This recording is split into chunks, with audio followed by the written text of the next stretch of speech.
その巨人はいついかなる時代において自由のために戦った名は進撃の巨人。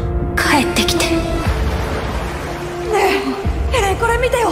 壁の向こうには海があって、向こうにいる敵、海の向こうにいるのは敵だ。ああ、自由になれるのか。Ouais tout le monde, j'espère que vous allez bien et que vous profitez de vos vacances correctement. Si vous êtes en train de regarder cette vidéo, c'est que c'est le cas, pas de panique alors. Récemment, j'ai eu pas mal de messages pour me dire de faire une vidéo sur les versions qu'on a eues à propos de l'histoire entre les Mar et Eldiens. J'ai fait un sondage pour avoir une sorte de confirmation et la voilà du coup. Posez-vous tranquille car il y aura quelques théories en plus. Ça ne va pas être qu'une simple révision pour certains. Bah oui, après tout c'est moi le prophétie. Allez, c'est parti.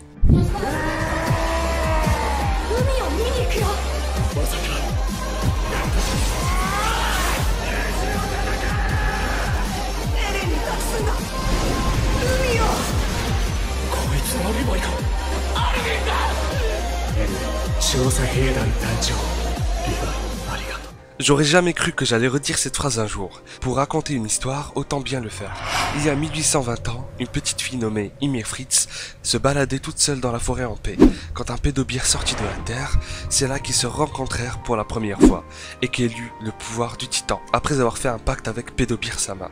13 ans plus tard, elle mourut parce que le démon de la terre avait trop abusé d'elle. Son âme fut donc divisée en 9 titans. L'originel, le marteau d'armes, le colossal, le bestial, le cuirassé, le féminin, le titan mâchoire et charrette, et l'assaillant. Ces titans primordiaux fondèrent ce qu'on appelle l'Empire Eldia, qui domina par la suite l'antique Mar. C'est là que les tensions ont commencé, la base des bases, le pourquoi on traite les Eldiens de démons, parce que ce peuple d'Ymir dominait les autres espèces, et les considérait comme étant des êtres inférieurs. Horrible, n'est-ce pas ? Ils leur prenaient par exemple leur terre, faisaient des enfants avec les femmes des autres pour se développer.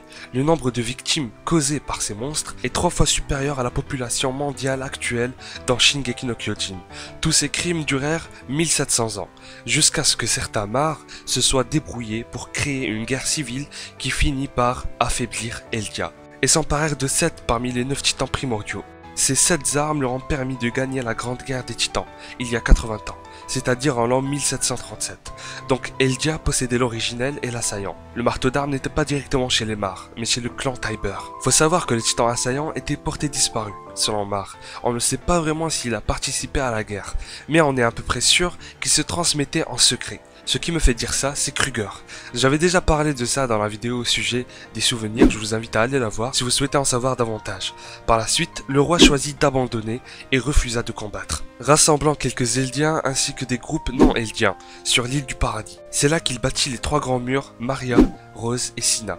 Vers la fin, le roi Karl Fritz déclara que si Mar décide d'approcher l'île, les titans colossaux à l'intérieur seraient déchaînés sur le monde pour tout détruire, et fit un vœu avec le titan originel qui est de renoncer à toute guerre. C'est pour cela que ses descendants refusaient de tenter quoi que ce soit pour sauver les autres. Et on a l'exemple du père d'Uli, Efrida. Karl Fritz priva son peuple de sa mémoire, après la fermeture des murs, en les laissant croire que la vie en dehors de ces remparts n'existait plus. Pour les autres Eldiens restés à Mar, ils sont devenus des citoyens de bas niveau, contrôlés et endoctrinés par les anciennes victimes. De là, on peut déjà savoir qui est fautif. Ce sont les Eldiens, mais pas vraiment Ymir elle-même. Grisha nous raconte tout ça, qu'elle aurait aménagé des terres agricoles, construit des routes et des ponts au-dessus des vallées infranchissables, et elle aurait apporté la prospérité. Selon Willy Tybur, tout ceci s'est réellement déroulé, mais à un moment, la grande guerre des titans éclata entre les 8 familles royales, qui, chacune d'entre elles, était en possession d'un titan primordial. Quand un Mar appelé Elos profita de tout ceci pour déclencher la fameuse guerre civile, tout ça en les manipulant, s'alliant par la suite avec la famille Tybur et obligeant le roi à quitter le continent pour aller sur l'île du Paradis. Encore une fois, tout ceci n'est qu'un mensonge, pour donner belle image au héros Mar. La réalité est que c'est Karl Fritz le vrai héros, la vraie personne à avoir arrêté la Grande Guerre.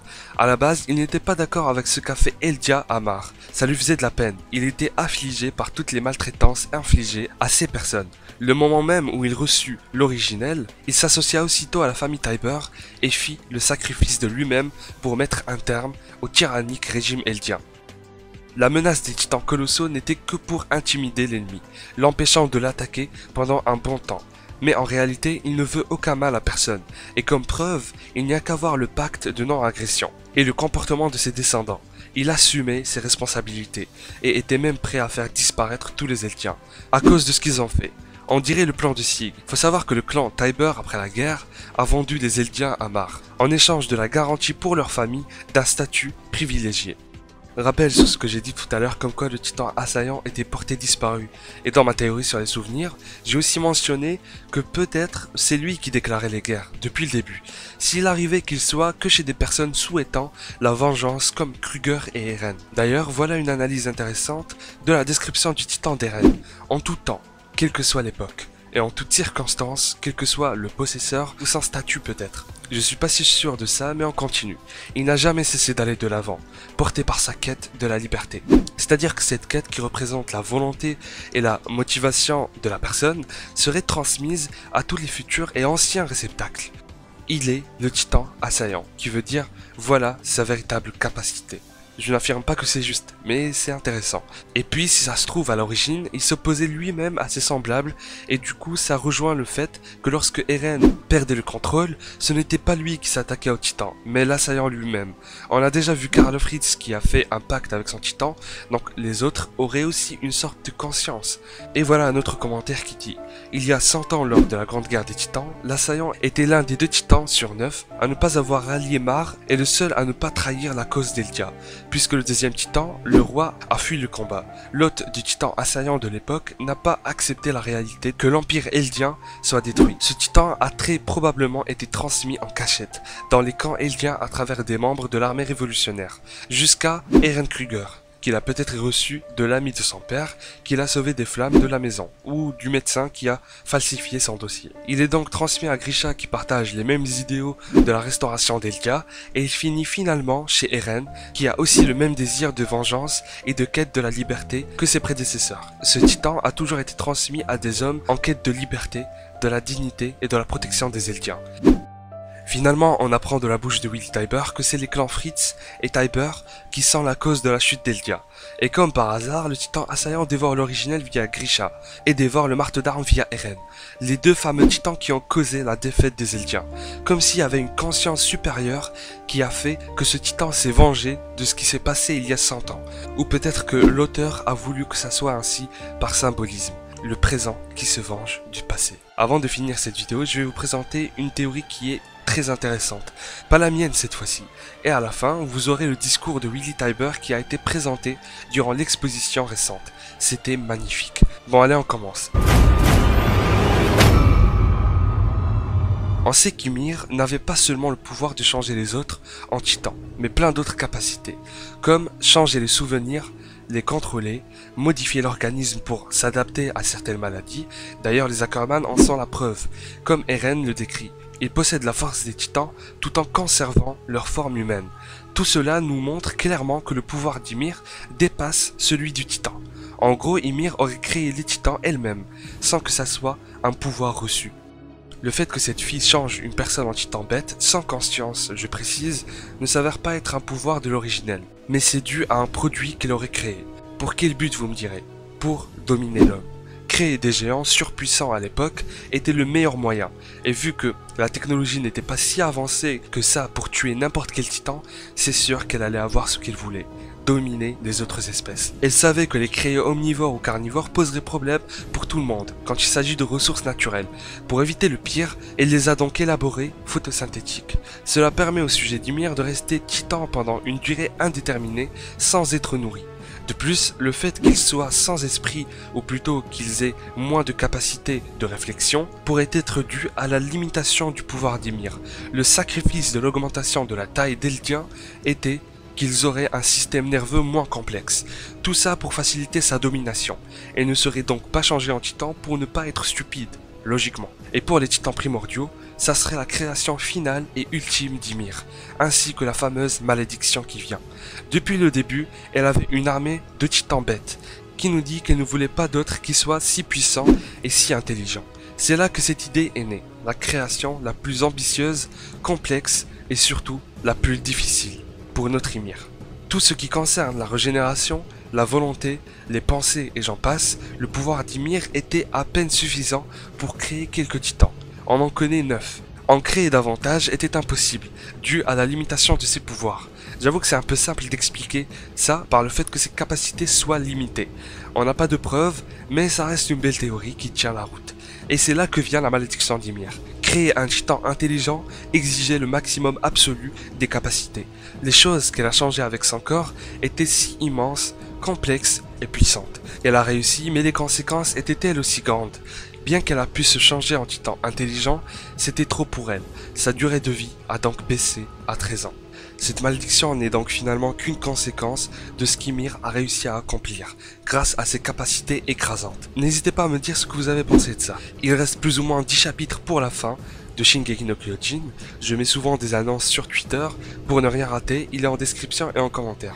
Le Discord de même. Et on se retrouve après le discours de Willy Tybur et le combat contre le marteau d'Ar. Allez, c'est parti.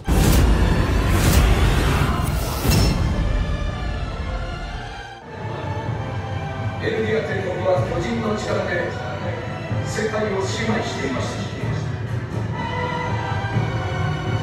始祖ユニズの出現から今日に至るまで、どれほどの命が巨人に奪われたことでしょう。敵のいなくなったエルディア帝国は同族同士で殺し合うようになりました。巨人大戦の始まりです。巨人大戦を終結させ、世界を救ったのはフリッツ王。世界を守っていたのは忌むべき壁の王であるカール・フリッツの平和を願う心なのです。しかし近年、その平和思想は淘汰され、始祖の巨人はパラディ島に住むあるものに奪われました。その名はエレン・イェーガー。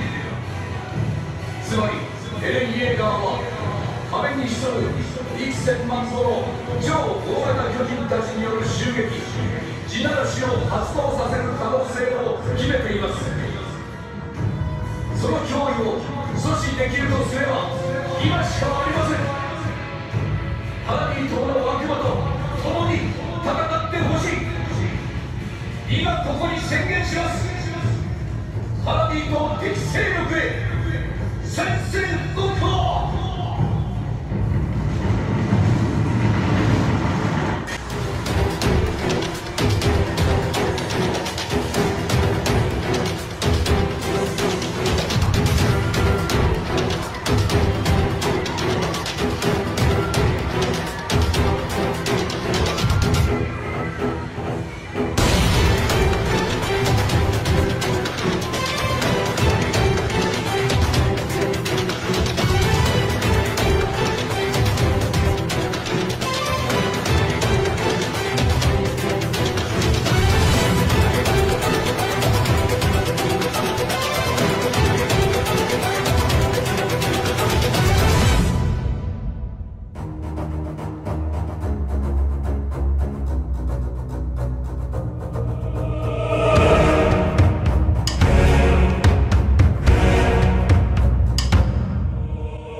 C'est la fin de la vidéo, ça m'a donné des frissons personnellement. La voix de Willy, elle est tellement bien. Et juste un petit détail.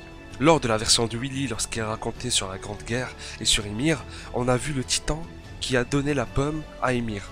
En gros, ça signifierait que c'est lui qui a donc donné le pouvoir du titan. Ce qui contredirait le fait que ça soit Ymir qui les a créés toute seule.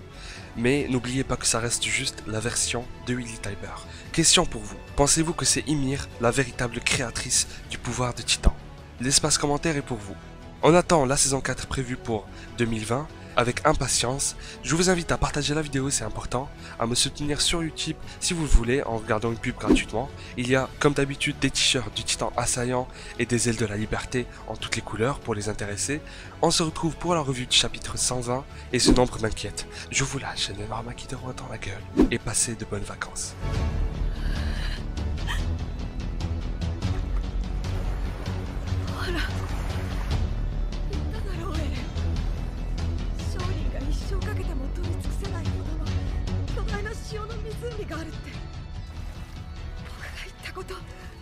間違ってなかっただろ。